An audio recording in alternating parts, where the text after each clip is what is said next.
श्री शिव पुराण रुद्र संहिता अध्याय 20। भगवान शिव का कैलाश पर्वत पर गमन तथा सृष्टि खंड का उपसंहार।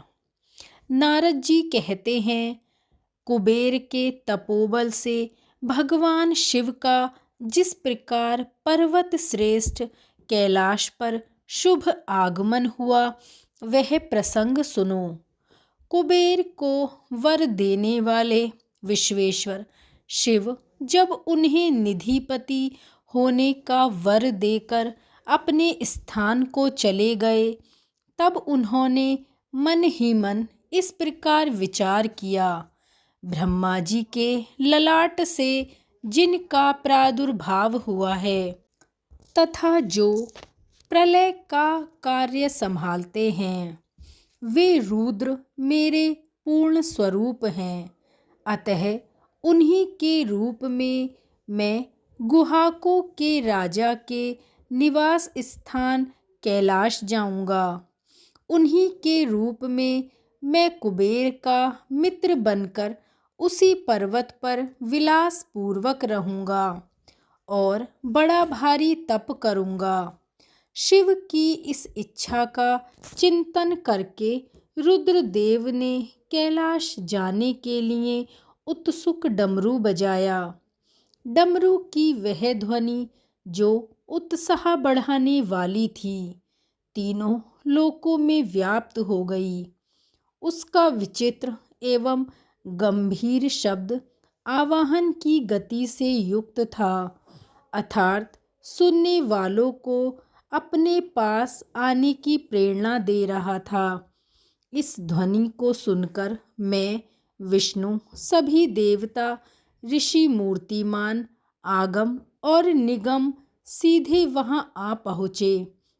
देवता और असुर आदि सब लोग बड़े उत्साह में भरकर वहां आए।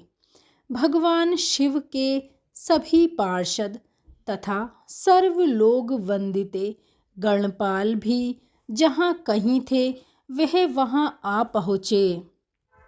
इतना कहकर ब्रह्मा जी ने वहां आए हुए गणपालों का नाम उल्लेख पूर्वक विस्तृत परिचय दिया। फिर कहना आरंभ किया। वे बोले, वहां असंख्य महाबली गणपाल पधारे। वे सबके सब सहस्त्र भुजाओं से युक्त थे और मस्तक पर जटा का ही मुकुट धारण किए हुए थे। सभी चंद्रचूर्ण, त्रिलोचन और नीलकंठ थे। हार, कुंडल, केयूर तथा मुकुट आदि से अलंकृत थे। वे मेरे तथा विष्णु के समान, इंद्र के समान तेजस्वी जान पड़ते थे। अणिमा आदि 8 सिद्धियों से घिरे थे। करोड़ों सूर्य के समान उद्भासित हो रहे थे। उस समय भगवान शिव ने विश्वकर्मा को उस पर्वत पर निवास स्थान बनाने की आज्ञा दी। अनेक भक्तों के साथ अपने व दूसरे के रहने के लिए यथा योग्य आवास तैयार करने का आदेश दिया। मुने तब विश्वकर्मा ने भगवान शिव की आज्ञा के अनुसार उस पर्वत पर जाकर शीघ्र ही नाना प्रकार की ग्रहों की रचना की। श्री हरि की प्रार्थना से कुबेर पर अनुग्रह करके भगवान शिव सआनंद कैलाश पर गए। उत्तम मुहूर्त में अपने स्थान में प्रवेश करके भक्त वत्सल परमेश्वर शिव ने सबको प्रेम दान दे सनाथ किया। इसके बाद आनंद से भरे हुए श्री विष्णु आदि समस्त देवताओं, मुनियों और सिद्धों ने शिव का प्रसन्नतापूर्वक अभिषेक किया। हाथों में नाना प्रकार की भेंट लेकर सब ने उनका क्रमशः पूजन किया और बड़े उत्सव के साथ उनकी आरती उतारी। उसी समय आकाश से फूलों की वर्षा हुई जो मंगल सूचक थी। सब ओर जय जयकार और नमस्कार के शब्द गूंजने लगे। महान उत्सव फैला हुआ था जो सबके सुख को बढ़ा रहा था। उस समय सिंहासन पर बैठकर श्री विष्णु आदि सभी देवताओं द्वारा की गई यथोचित सेवा को बारंबार ग्रहण करके शिवजी बड़ी शोभा पा रहे थे। देवताओं आदि सब लोगों ने सार्थक एवं प्रिय वचनों द्वारा लोक कल्याणकारी भगवान शंकर का पृथक पृथक स्वभवन किया। सर्वेश्वर प्रभु ने प्रसन्नचित वह स्तवन सुनकर उन सबको प्रसन्नतापूर्वक मन वांछित वर एवं अभीष्ट वस्तुएं प्रदान की। तदंतर श्री विष्णु के साथ मैं तथा अन्य सभी देवता और मुनि मनोवांछित वस्तु पाकर आनंदित हो शिव की आज्ञा से अपने धाम को चले गए।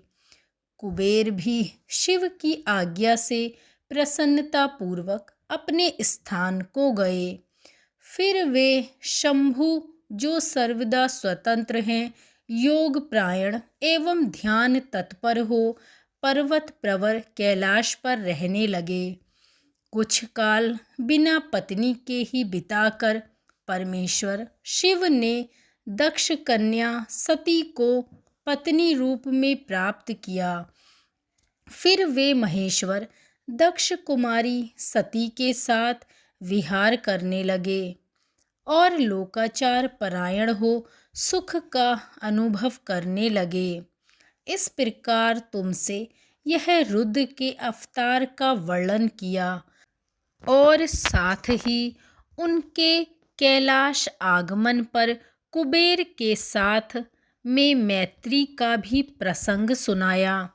कैलाश के अंतर्गत होने वाली उनकी ज्ञानवर्धक लीला का भी वर्णन किया जो लोक और परलोक में सदा संपूर्ण मनोवांछित फलों को देने वाली है।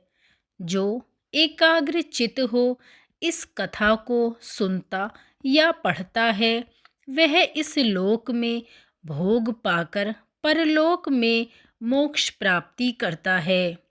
रुद्र संहिता का सृष्टि खंड समाप्त। ओम नमः शिवाय। श्री हरि की कृपा, श्री शिवजी की कृपा आप सभी पर हमेशा बनी रहे। धन्यवाद।